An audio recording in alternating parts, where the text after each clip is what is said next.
Hey everybody, JJ here, back with another Wednesday of Zoom networking.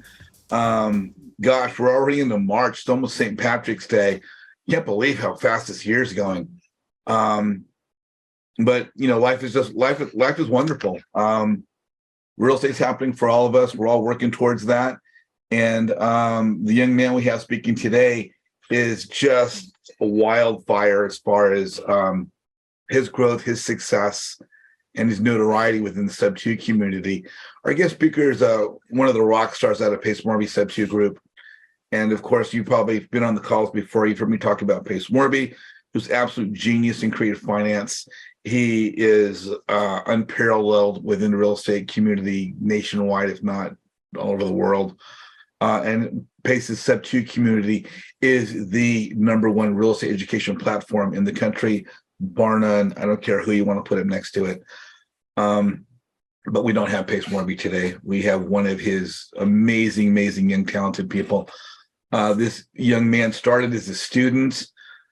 He's now become a mentor. He's coaching people. He's speaking in many groups.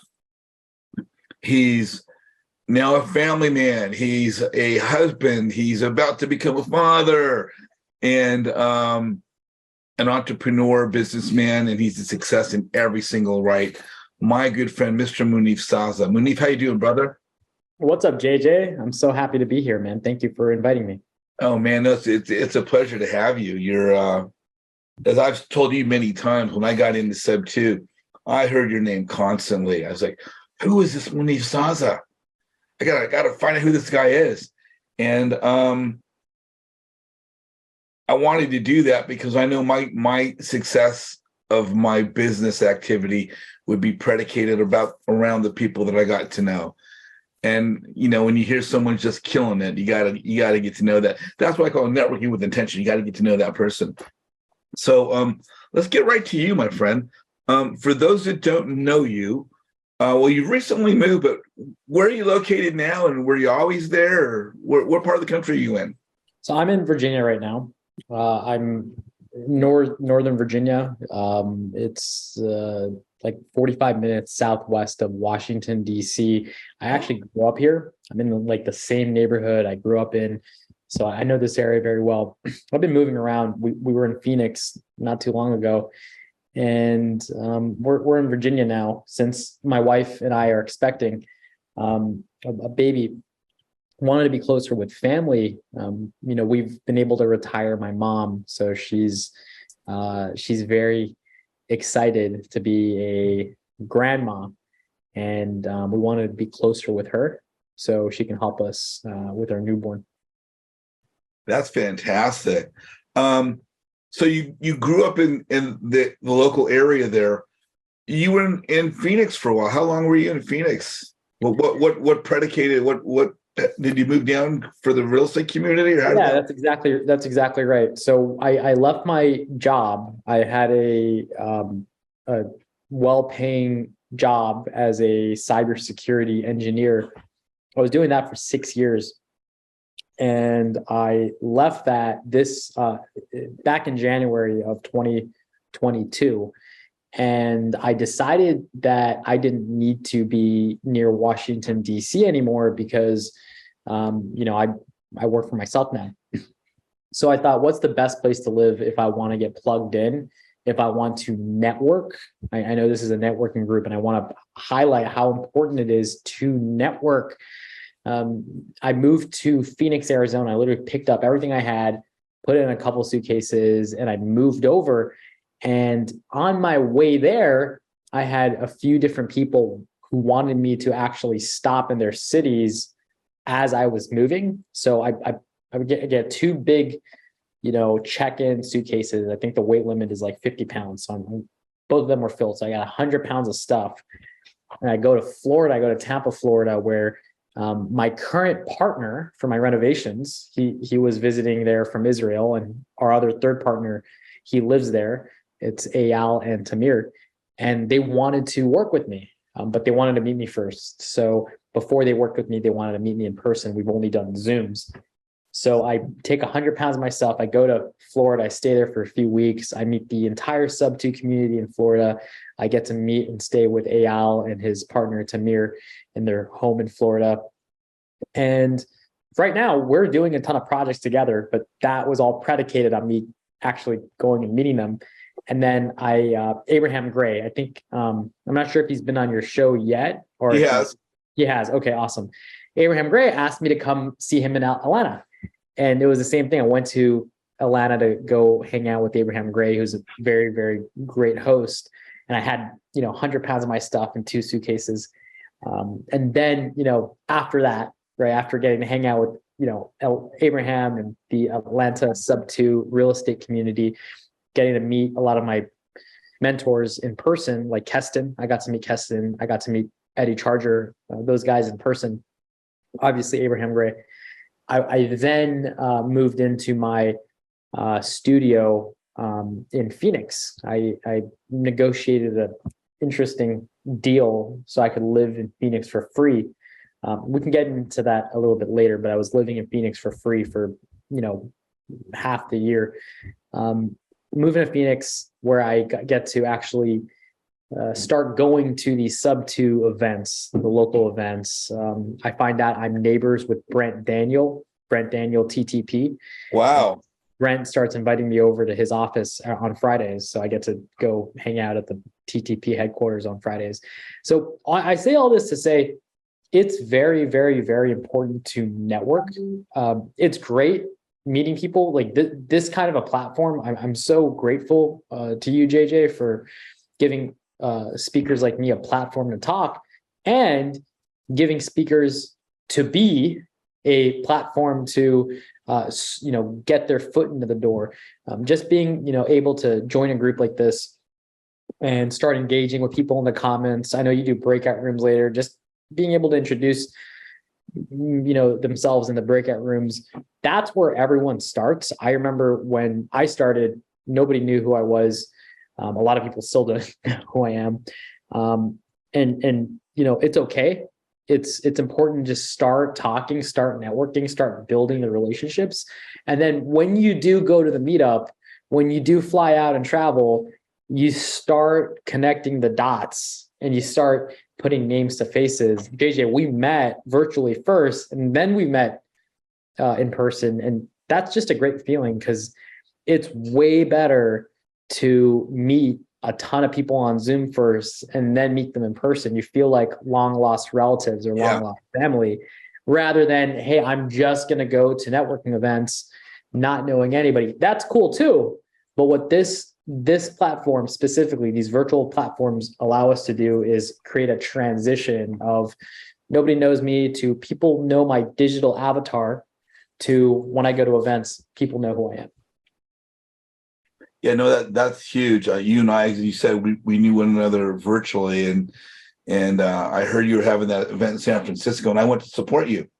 Yes, I was so excited, and from there, I met a whole bunch of people. You guys never know who you're going to meet when you go to events.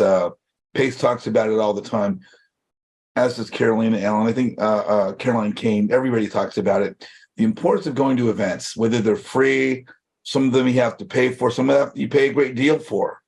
right. But it's going to those events gets you into the room with other people that are doing the deal. And there's nothing more valuable than getting into the room. If you're talking about being new at one point in time, and now literally everybody in Sub 2 knows your name. You are like the icon. You're one of, Pace's, I don't know, what do they call the four.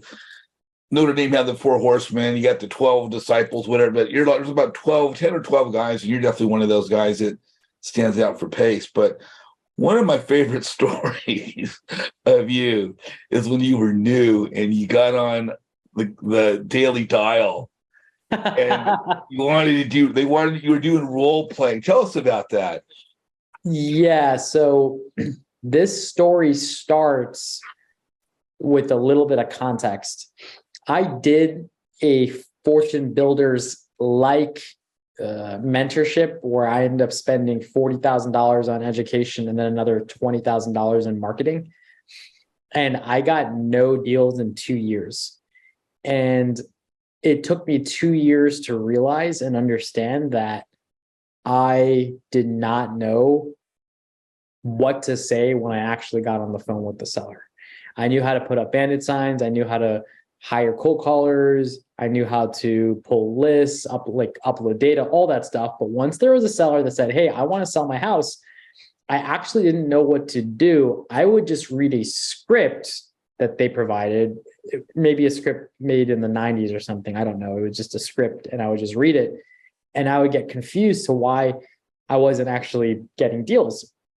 I went to seller appointments, and I went to one seller appointment in those 2 years, one seller appointment. And I didn't know how to convert that into an actual contract. So I walked the house and I draft a PDF this thick of all the potential ways I can make an offer on his house. I mail it to him, and I never hear back from this guy. So I'm just confused why people aren't selling me their houses, not knowing anything about sales.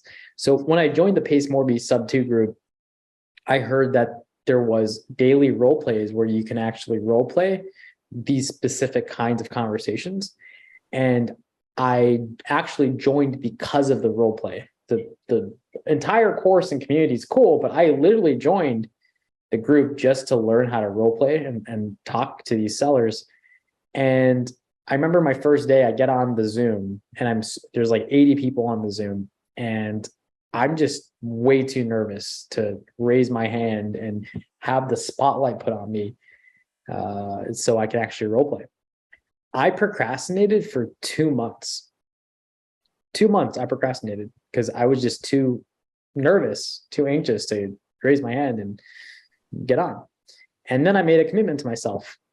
My commitment was, if I don't raise my hand every single day up until the point they ask me to be a coach in the role plays, I'm just going to quit real estate altogether. And after I made that commitment to myself, the following day, I raise my hand. They highlight me. They say, hey, you're new. Let's go ahead and start the role play. I got so freaked out. I was so scared. 2 words into the role play, I hung up the phone. I go, hey, this is Munif. I'm calling you about your house. Is this something you want to sell me? The guy goes, who are you? I go, yeah, thank you, bye. And I just hung up the phone. And I asked the coaches, how did I do? They're like, hey, you gotta try, man. You gotta actually overcome that objection. This is what you say for the next time. And so I didn't give up, right? I go back to the next day, and I raise my hand, and they're like, hey, you're the guy that hung up. Yeah, let's go. And I got a little bit further, and I didn't know what to do, and the call ended. And every day I would get a little bit further, and I got onto the daily dials. That's what they're called. The role-playing group is called the Daily Dial.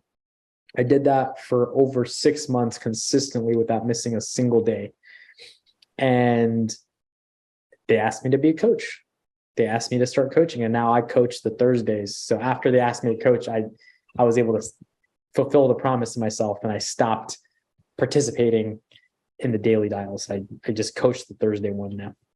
Yeah, as you got onto the Daily Dial and you started to progress within Sub 2, you got recognized as being pretty good at closing.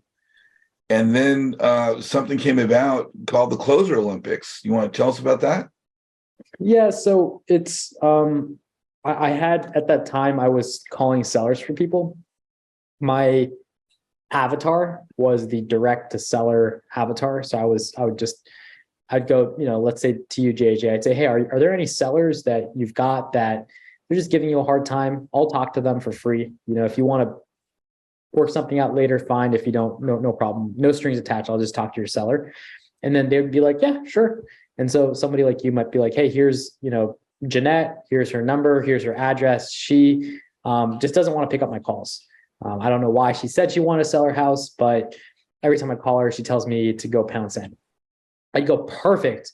And then what I did, I'd set up my webcam, and I would actually call these kinds of sellers, these really, really difficult sellers, and I'd stream my calls so anybody can watch me.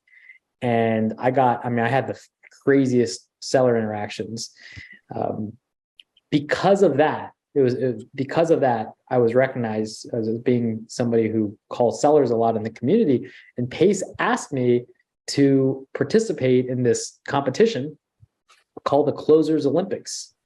What that is it's a sales competition where they give you phone numbers of real people who maybe filled out a form on a website, or they filled something out on a postcard, or maybe they talked to somebody and said they want to sell their house, but somebody who wants to sell their house.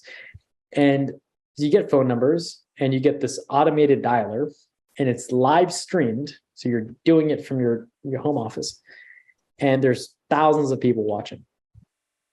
And you have 30 minutes to connect to a real person, negotiate a deal, and get a contract signed. And out of the contestants, I placed second in that competition. And that was a national competition. That was a national competition. It was called the Closers Olympics. It was. And that was also not exclusive to Sub 2.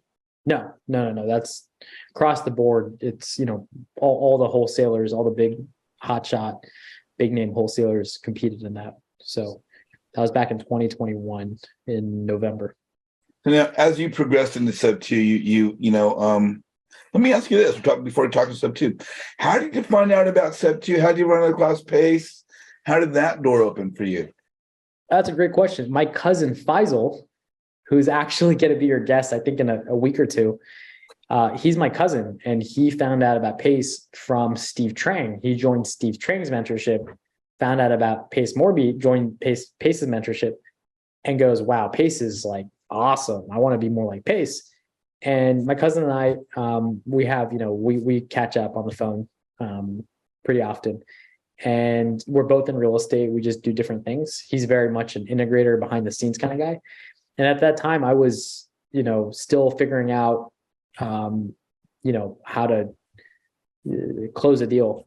And he calls me, he goes, man, you'd love this guy named Pace Morby. He's really, really good at having conversations with sellers. And he if you just listen to his calls, you can tell he really knows a lot about real estate. You should follow him. If you can, you should join his mentorship so you can learn how to do this for yourself. So Faisal was the introduction and the referral for me to join the Sub 2 community. That's great. So now, as you've gotten into Sub 2, and obviously you become very well known, a saying that people use for me once upon a time, and I'll use it for yourself.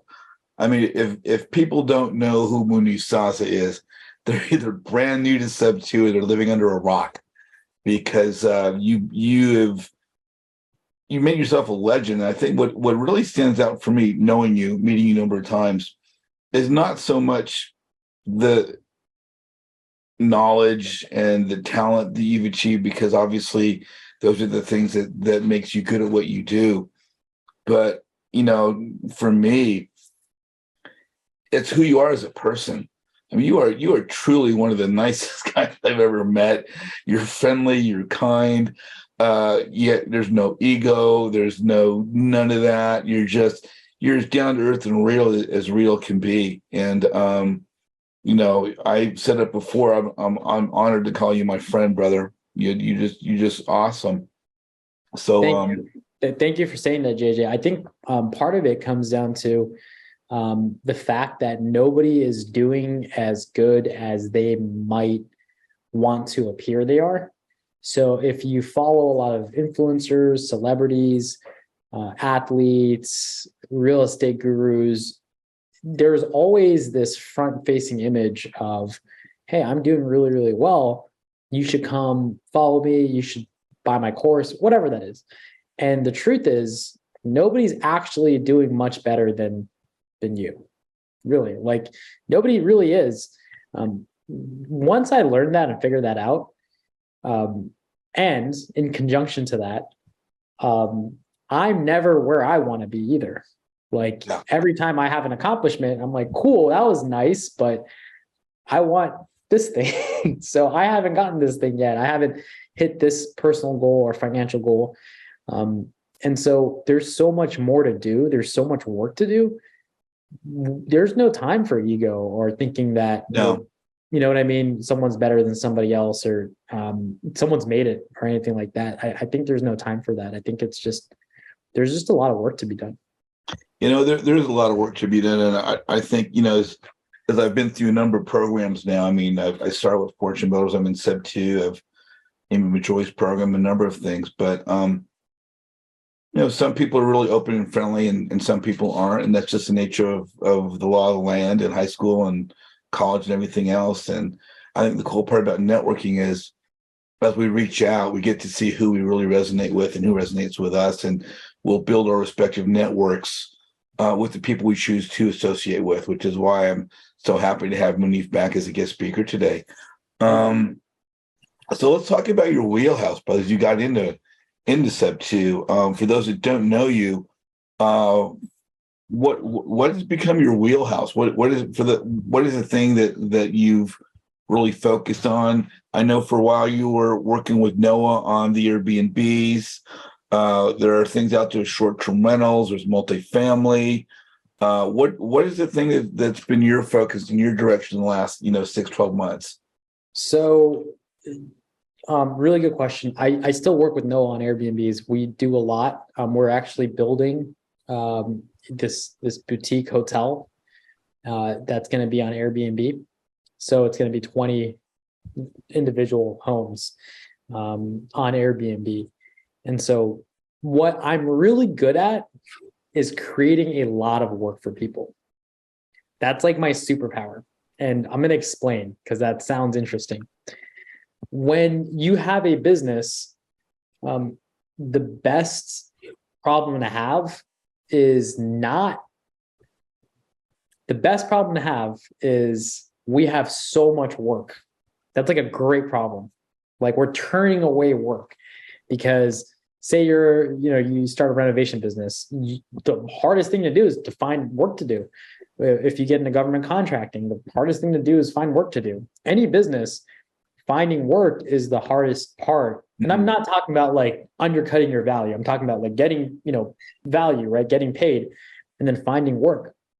So what I'm really good at is creating partnerships and then creating work for the business. So for example, right now with me, Noah, and some of our partners on the Airbnb side, I've created a lot of opportunities for us to get private funding, use the private funding to purchase, dilapidated buildings and multifamily, and then now convert them into, fully renovated, fully furnished short-term rentals. So I've created effectively a lot of work for Noah, who's our main operator on that business.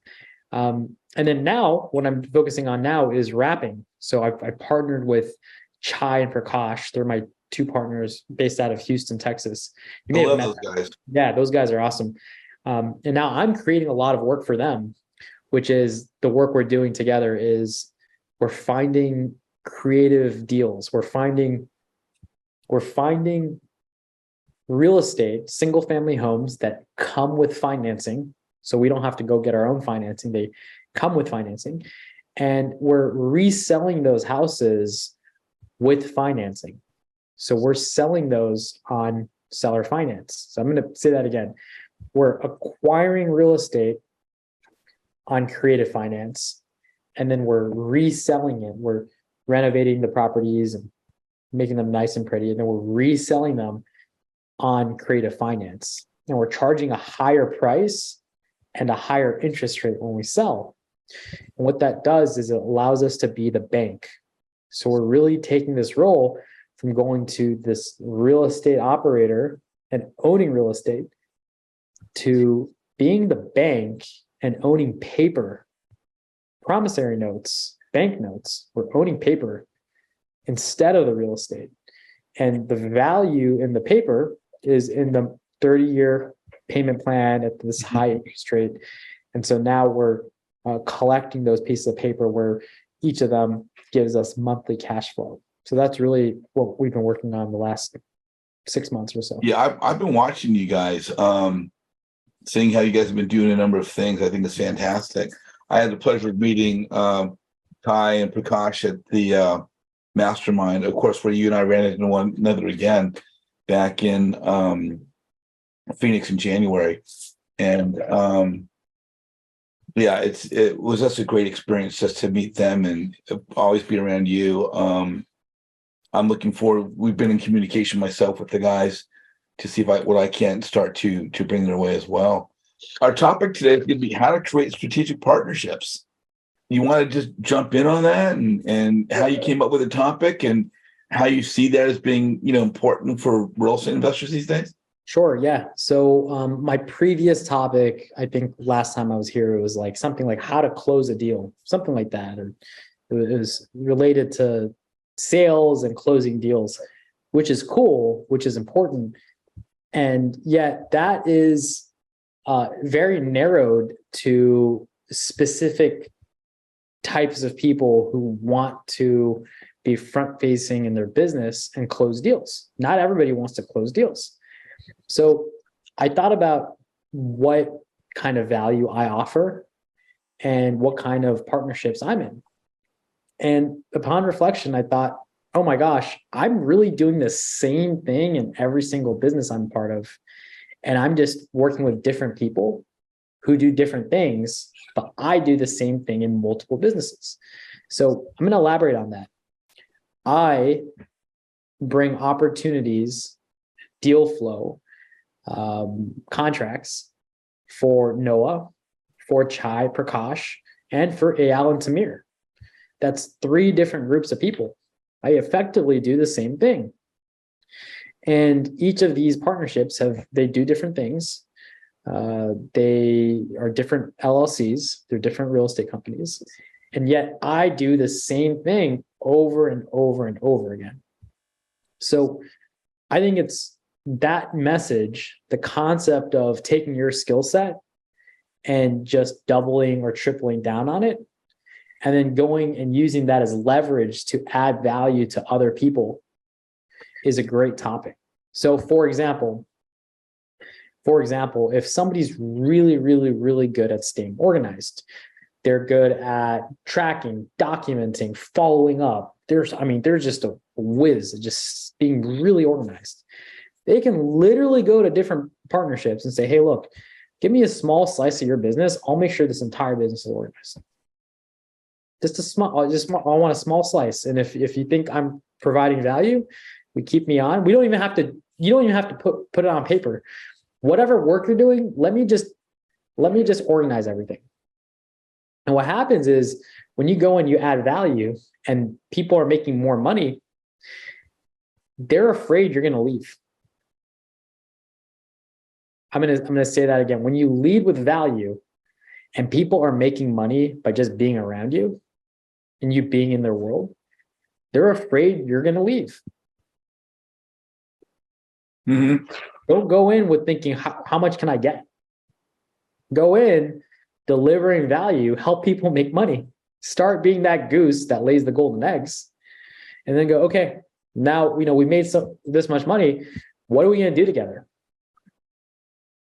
So this is the premise of creating strategic partnerships. And the prerequisite is know who you are, know what skill sets you have, and what you bring to the table.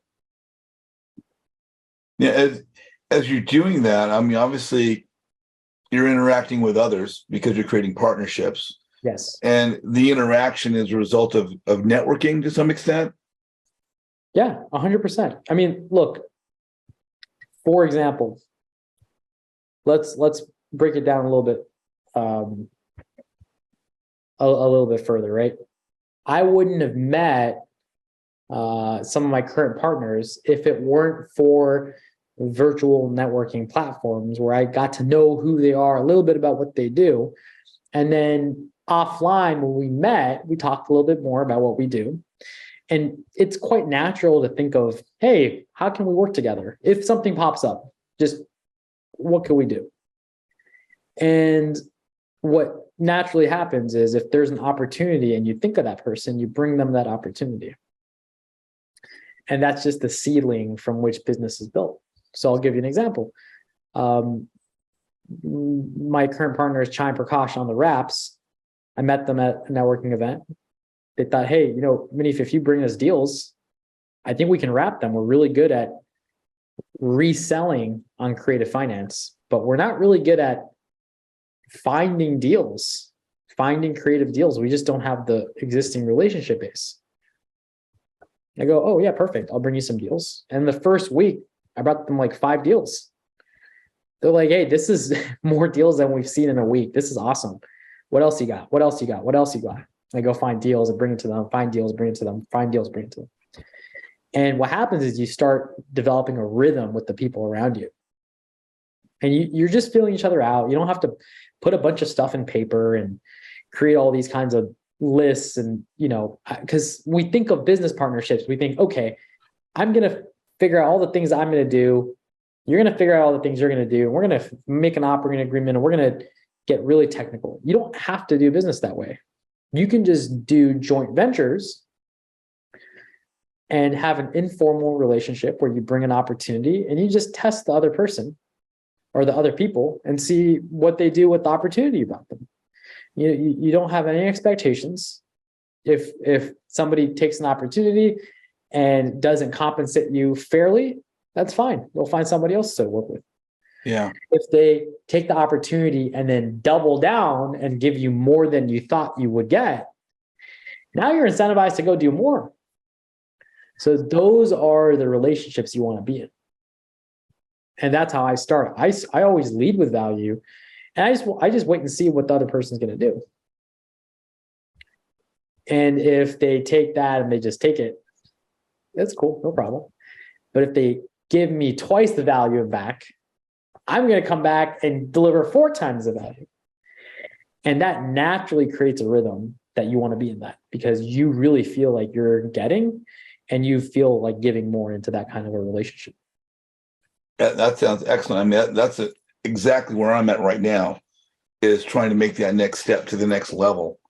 And, for those of you that are on the call, we talk about networking.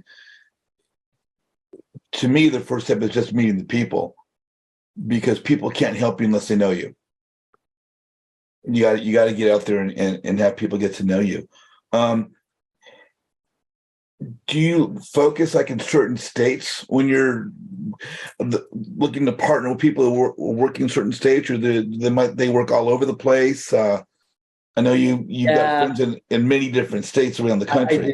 I do. I really want to focus on hot markets. So if somebody's like, hey, I'm only doing deals in, I don't know, Maine or Minnesota, just markets that I'm not particularly very fond of because they're cold. People don't want to necessarily, that's not the first place people want to migrate to. I prefer investor-friendly states where people are migrating to. So like Texas and Florida and Arizona, there's a lot of, positive migration patterns there. I also don't want to spread myself too thin because, you can have 50 different partners in 50 different states, but then, it's going to be very tough keeping track of everything, following up with everything. I would rather have 3 different partners in 3 different states, and those 3 partners really, or those 3 partnerships are really self-containing, meaning they've solved like 90 to 99% of their operational problems. And I'm just a cog in that. I'm just a value add in that machine. I don't need to own half of this business or 80% or 90% or 100% of this business. I'm happy to own 10% of a business where I bring my value, I bring my piece to it, and I'm done. I don't have to worry about it. I don't even have to file the tax like that. The tax stuff is handled. Everything's handled. I just do my role. I perform my role on a very high level, and everything is handed off. That's my personal preference. And I'd rather just have 4 or 5 of those going on, and it lets me scale and it lets me free up my time. So, JJ, I can come hang out with you at your new house. I don't have to worry about the business being run because there are operators in place. Now, some people love being operators. Some people are like, I'm a great operator. I'm like, I think Scott Jenkins was saying he's an operator. So it's like, he would probably want to partner with people who bring opportunities, who bring in relationships, who bring in clients to a business, and he can just buckle down and just operate the machine. I tell my partners that if you give me a role to do where I have to do something, the same thing every single day, and I have to track something, let's say it's tracking a metric every single day, or hitting certain metrics in a business every single day, that business will fail. That's just not how I work. That's not how I operate. Not in your wheelhouse. Not in my wheelhouse. It would just fail. But if there's a major business problem and you want me to solve it, and you just don't know how to solve it, I can go get the resources to go solve that problem. That's really easy for me. So I'm really good at going and getting resources to solve problems, or if the business needs deals, if the business needs, has a problem in sales or acquisitions, I can go do that very, very easily. That I can solve very, very easily. Cool. Hey, we got a question. I'm going to bring somebody on. Mr. Dante Mangioli. How are you, Dante? You are on with Munif Saza. What's your question, brother? Hey, JJ. Thanks for having us. I love this community. Munif, I know you did this before, so thank you for your time, man. I appreciate it. One substitute to another. Thank you for everything you do. Appreciate you. Yep. Yeah. So here's my question. I started sub 2 about September, and I really wasn't able to do much because of the hurricane down here in Florida. I was on the disaster relief team all the way up until about Christmas. So, and then lately, the last couple months, I've squatted up with a couple of people. How do you feel with multiple partnerships? I do have the same role in each of those partnerships. Cool. But how do you feel about that? I have multiple partnerships. Like literally, I have 3 going on right now. I actually have more than 3, but 3 major ones going on right now. And yeah, I mean, I enjoy it. That's why I'm still doing it. If I didn't like it, I wouldn't be doing it right now. Okay. Cool. I want to switch gears a little bit. Talk a little bit about yourself, and you can go as far as you're comfortable. But when you joined Sub 2, you were single. I was.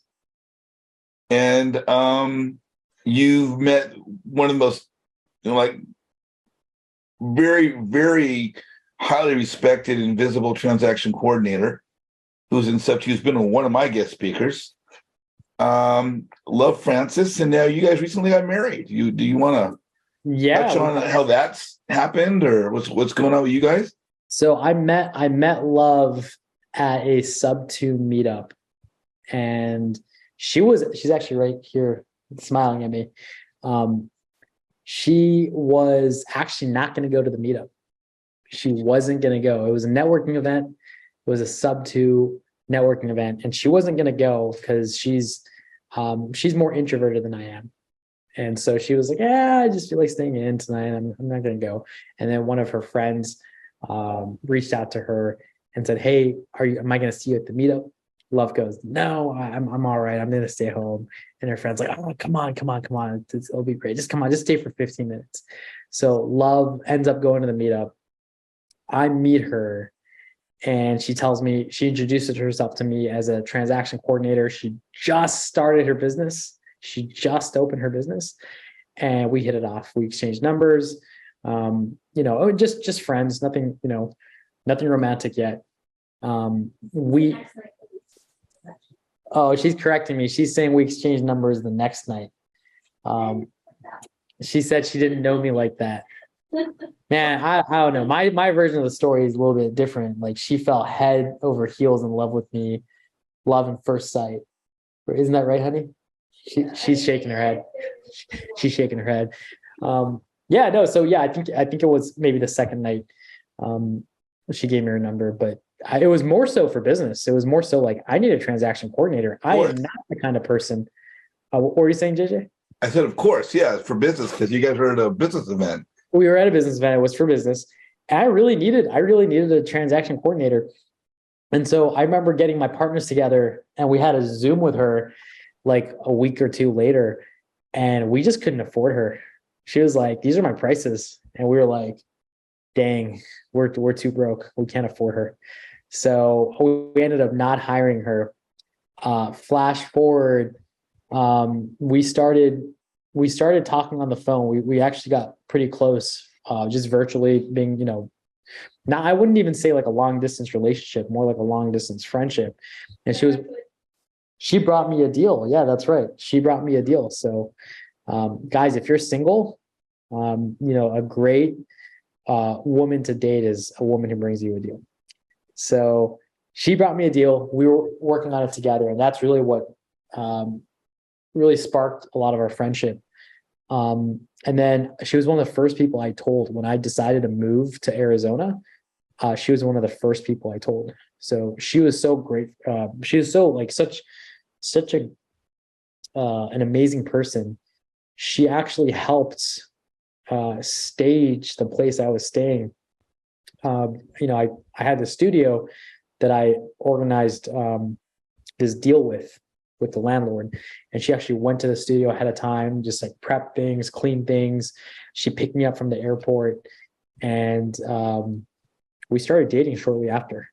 And after that, I was there. There was a specific moment I knew I was going to marry her.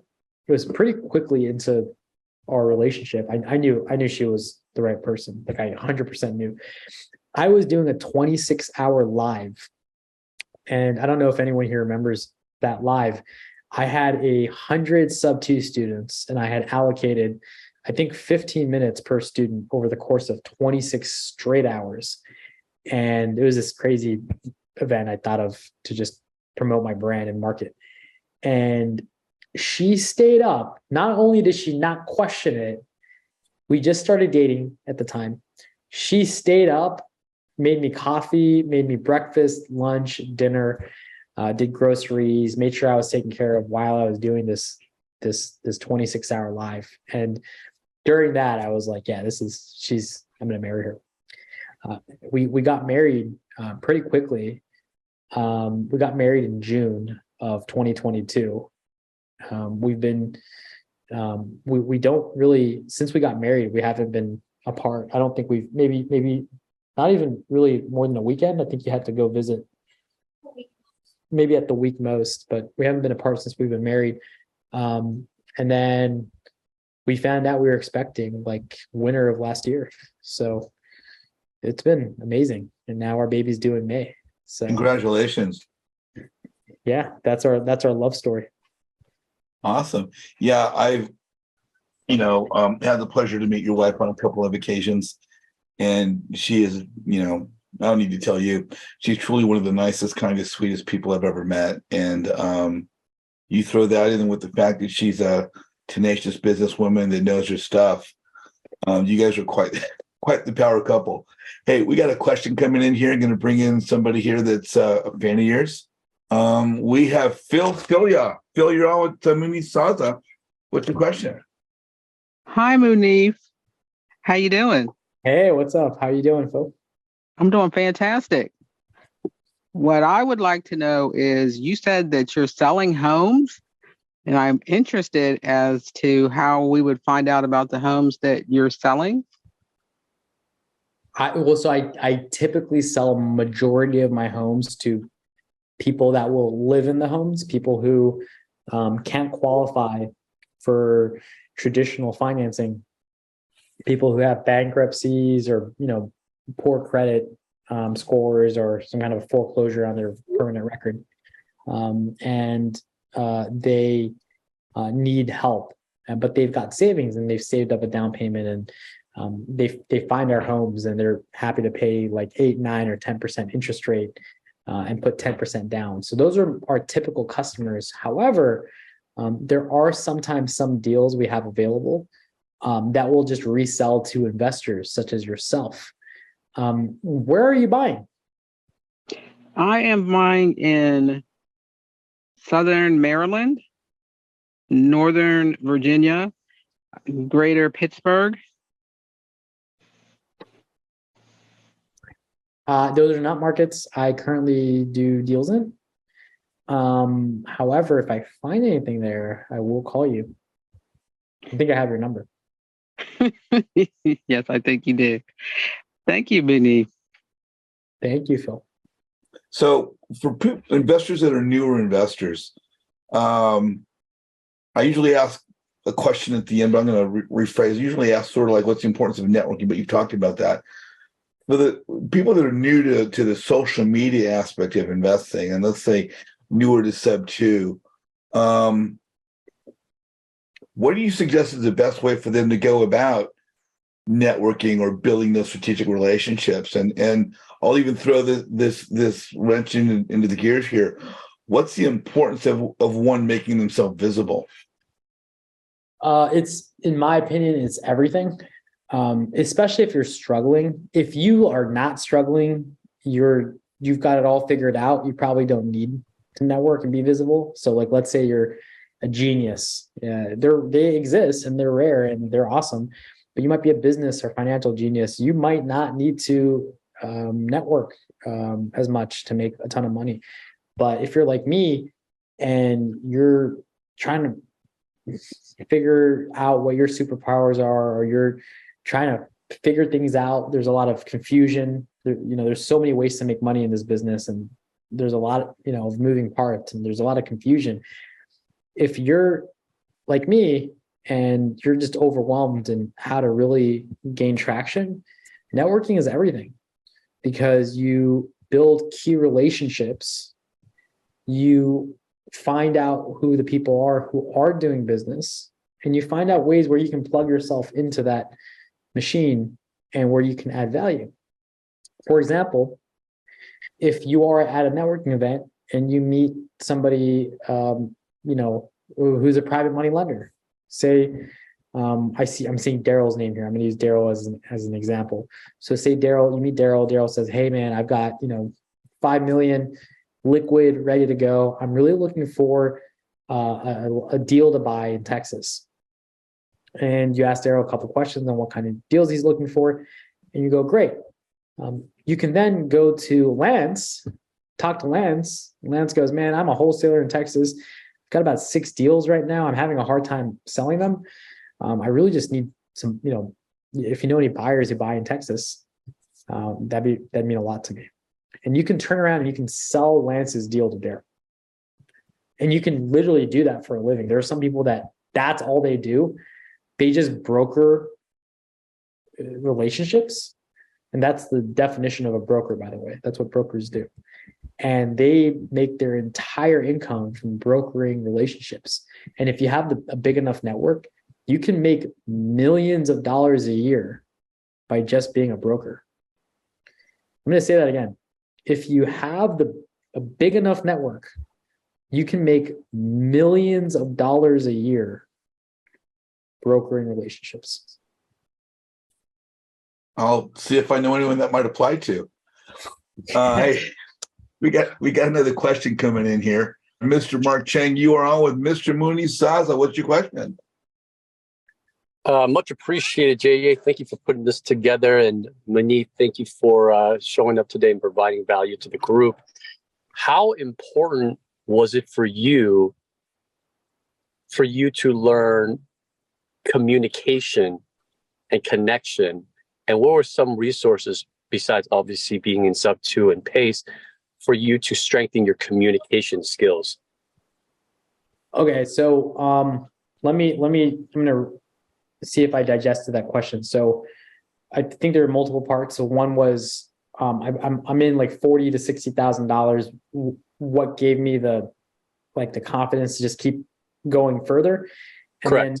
Then you're asking about how important is effective communication? Correct, because you made a decision to, one, in the beginning of your journey was to become a coach or a leader. But your very first experience, you didn't even get past 2 words. So there wasn't much communication there in that Correct. muscle, right? Correct. And what helped you in your journey to believe, okay, it's not the deal breakdown. It was more of the communication to the seller that was important. Correct. Great question. Very well articulated. So what gave me the courage to continue was I didn't want to be net negative $60,000. I was like, there's no way my ROI in business is going to be like negative. Like I have to be profitable. So I'm never going to give up. That was like what got me to continue, like never just give up on any of that. Then the second thing is I saw a video of Pace Morby. He was on like, I think some podcast, Steve Trang or some podcast. And he said, as long as I know how to effectively communicate to a seller, I will never run out of money to feed my family. So he literally said it. He said, if I know how to negotiate and get a contract, I don't have to sell the deal. I don't have to know how to do rehab. I don't have to know how to do anything else. That in itself is so valuable. I can make that money and then go feed my family with it. And that clicked with me. I was like, oh man, I've been trying to learn way too much. I just need to learn this one thing and then do that over and over and over again.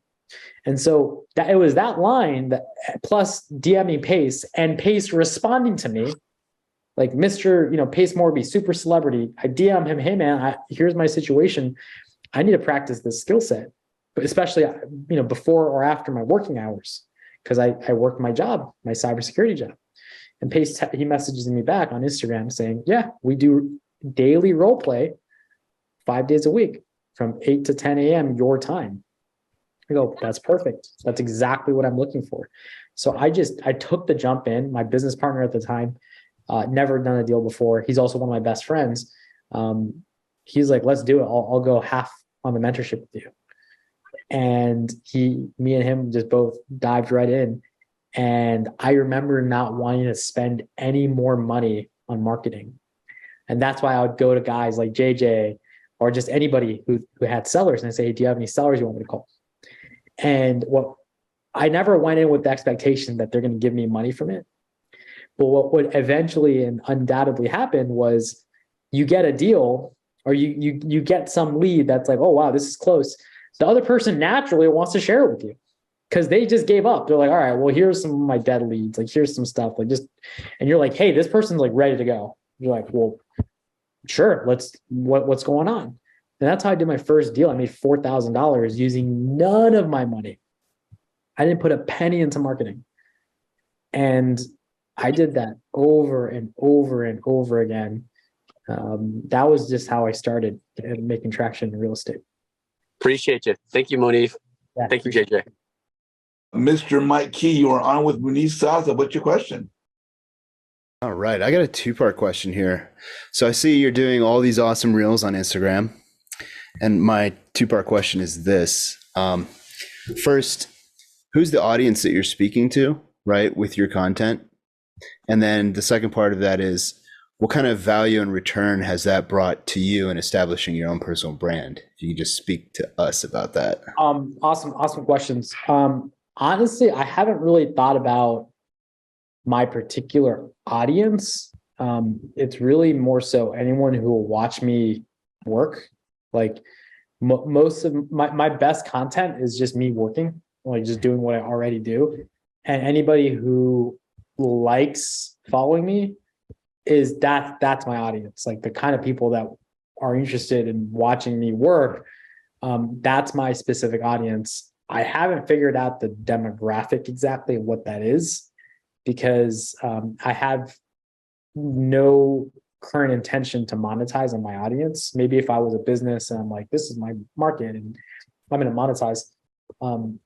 It's more so my audience sees my ability to work. A lot of them are investors that just might not be direct to seller. So they like to see the direct to seller approach of how I work and things I do. I've raised private money for my audience for some of my deals, and I've gotten deals for my audience. So, I mean, I use Facebook a lot for deals, and 90% of my deals come from Facebook. So people just message me on Facebook. Talking out loud with you makes me think I should be make more content for Facebook because that's like where most of my deals come from. Meaning the people who send me deals probably click on my Facebook profile and look at my profile. And I spend most of my time on Instagram making Instagram reels, but talking out loud, I probably should spend more time on Facebook because that's where most of my deals come from. So, but yeah, I've been able to get a lot of deals from the social media. So you think the visibility increased that opportunity? 100%. I mean, if I did not have visibility, people would not even know to send me deals. So my partners, Chan Prakash, they would have to go qualify themselves to wholesalers to even see deals. And, people didn't know who they were. They didn't have an online presence. Whereas we went to a networking event and it was their first time going to a networking event with me. And they were getting deals that are in their backyard, but they weren't getting them. The people were bringing them to me. People were coming up to me and saying, I got this deal in Texas. Can you take a look at it? And it blew their minds because they're like, man, we have to go to wholesalers and ask them to see what they have in inventory. And people just walk up to Munif and show him what they've got in stock, or if they're having a hard time figuring something out, they just go bring it straight to Munif. Holy cow, like this is crazy. I wonder how we can work together. Mr. Alex Rabin, you are on with Munif Saza. What's your question? Hey, JJ, good seeing you. Hey, Munif. Hey, what's up, Hey, my Alex? friend. Good. Never met face to face. Hopefully, one day it will happen. But some interaction on the social media. Munif, question. So, can you describe, of course, in short, like your transition from the W-2 world towards, the full time, like what perhaps do you do? What, like, did you get to the point? Like, if you can talk about it a little bit, because still in my W-2, and definitely looking to transition I would full-time. not quit your W-2 right now. I quit during like a bull market in real estate. Right now, if you want to take my advice, take it. If it doesn't resonate with you, don't take my advice. I would probably even tell myself going back, like, bro, you don't even need to quit your W-2. You can still, do some things some way, do things a little differently. I would recommend, before you quit your W-2, wait for the market to crash and freaking get as many loans as you can. Oh my gosh, like you're going to be so happy you did that. Get all the loans you can, because man, we're about to see prices drop, like real estate really, really crash. I really believe this. We're going to see real estate crash. And right now, if you're established and you're really strong, the market's going to root out a lot of the competition. But if you're getting started, you might not be able to weather the storm. So tactically, it's better to save as much money as you can, stick to your W-2, build the relationships so you have access to deal flow. And when the prices really start dropping and you can buy these at really good prices and cash flow a ridiculous amount, start buying everything you can. That's when you say it's conventional or the creative deals. Both. Because if you have a W-2, you can do both. I can't qualify for conventional. I would have to get a DSCR loan, meaning the price would have to really be low for me to get a loan. Whereas for you, you can get conventional financing pretty easily. Yeah, but that's, of course, limits to the amount of time you can actually, scale up and build your business, by having the W-2, so that's... Yes. So it's just a risk. So, people who quit their day jobs during one of the greatest real estate booms of, the century, maybe made a ton of money. But right now we're about to see a major recession. So it's just, I in good faith, knowing what I know about the interest rates, the economy, the market, the two big banks just collapsed. Yeah. You've got a W-2 that's paying your bills right now. My recommendation, stay on that W-2, save as much money as you can, build awesome relationships, and figure out a good time to exit that and jump in. Versus if I were to tell you to jump in now, you can be very successful is just harder. It might be like, it's like playing the game. Like there's easy mode, medium mode, hard mode, extra hard mode. It would be extra hard mode. You'd be playing the game in extra hard mode. So that's just my read on it. Oh, that's great. These are really, really good gold nuggets. Thank you. I appreciate it. One more question. So so there's so many ways to make money in the real estate arena, correct? And shiny objects coming probably your way every day. Yes, let's say buying businesses, with the Abra, whatever. Like there's so many, the multifamily, So how do you keep yourself focused, on something, or like you have some roadmap that you created for yourself, some vision board, say, hey, I'm not touching multifamily until like certain amount in my bank, can you talk about those shiny objects that are coming also kind of my way? And, and you always like, okay, I'm missing, things that are going by like on the side of me. Have you done a deal yet? Or are you still working on your first deal? I didn't do creative. I have rentals, I have Airbnbs. I am active, but creative itself, I would do, this is my personal experience speaking. I would do what's working and making money and spend all my time on that before I try to do something else that's not making me money, especially if you have a W-2 you're trying to quit. So if I'm doing something that's working and then I'm like, wow, there's this other opportunity here that looks so amazing, and I take away focus from what's working and making me money to go pursue this you realize is not as shiny or amazing. It's just as good as this. They're just as good. Anybody who tries to tell you that different strategies don't have their own pros and cons is trying to sell you something. They're trying to sell you something. Everything has its own pros and cons. Maybe you fit better with this here. Maybe you do. I don't know. Only you can find out by actually going and trying an opportunity to see if that you click with it and it flows better and you make more money. But yeah, if you're already making money doing something and it's profitable, my recommendation is double down on that. Do more of that. Spend all your time getting that really good and stabilized before you move on to the next venture. That's just my opinion. But people have taken the exact go deeper rather than wider. I think so. Especially if you're seeing good returns, right? Like if it's working, just do more of it because it's working. Mr. Arian Munir Jones, you are on with Munif Saza. How you doing, brother? I'm good. How you doing? Good. What's your question for Munif? My question was based off what we talked about yesterday, and just I kind of had put some thought into it, and I have to do more partnerships to be able to balance with basketball and real estate.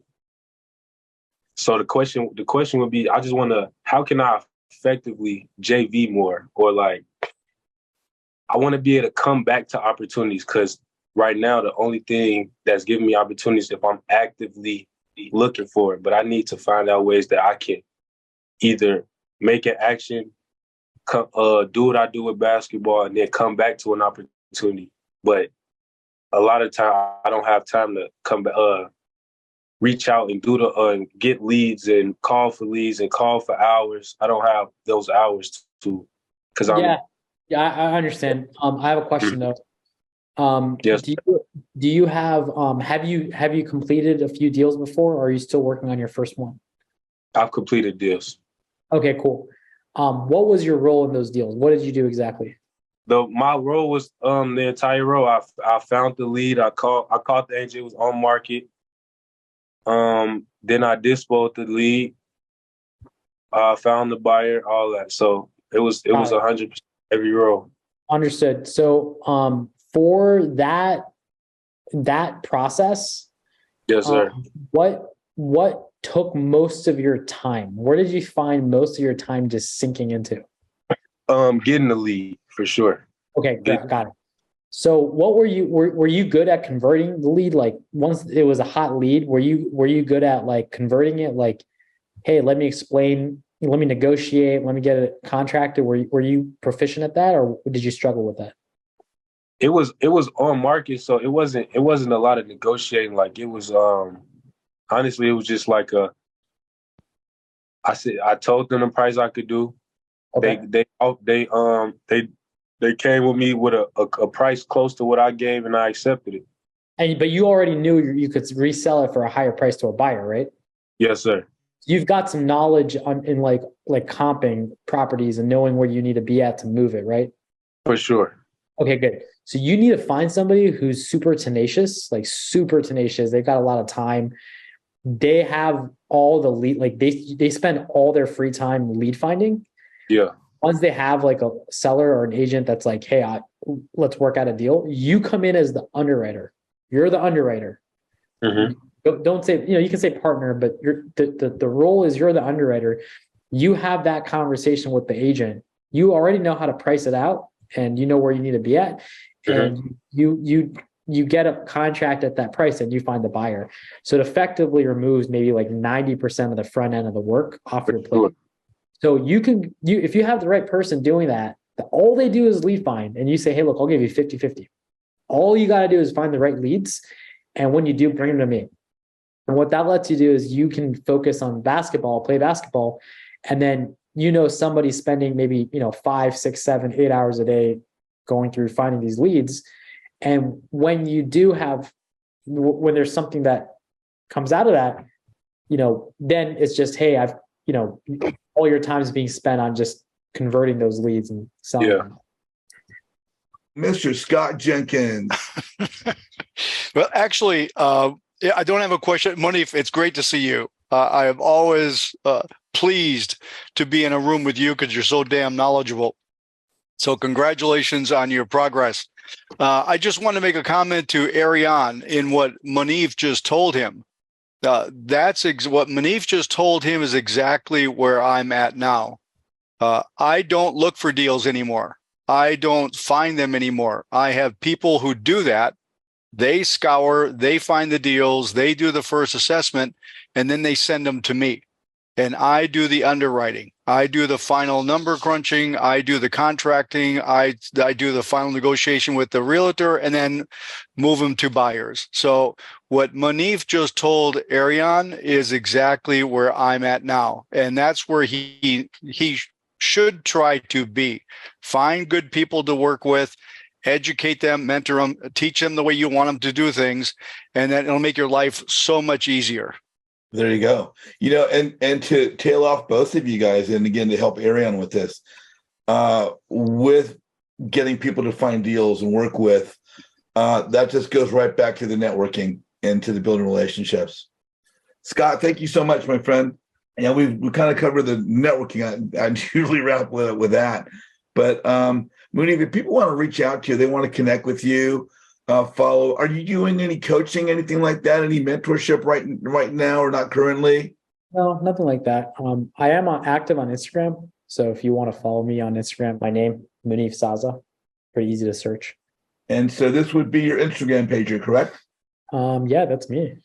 This is Munif's Instagram. You guys can follow him. I'm following him now. So that's the day I quit my job. So that first reel on the left, yeah, that's me quitting my job. There is some, I think I curse in the video, so we don't have to play it, but okay. I was very, and then that's when I got married, and that's me at a meetup. So the middle photo is my wife and I on our wedding day. And then there's a photo of me holding up my ring recently after I got married. Fantastic. So you guys, you want to connect with Munif, it's Munif Saza on Instagram, and he'll be there reachable for you guys. So if you guys are watching the video on YouTube right now, please like the video. Please put something in the comments, anything at all. JJ talks too much. Munif's awesome. But please put comments in there on YouTube. Please like the video. If you guys are on the call right now, do not go away. We're going to have breakout rooms. You can be in a breakout room with Scott Jenkins, Munif Saza, some of the other all-stars we have on the call. And again, you can find Munif on Instagram. You can find me. I'm on Facebook, my Facebook group. You can connect with me at jjzizian.com, which is my website. And hit the register now button. And again, Munif, I guess we just thank everybody for joining us today, right? You guys, Yeah, on behalf of Munif and I, thank you so much. Thank you guys. Appreciate you guys. See you next time. See you soon, guys. Over and out.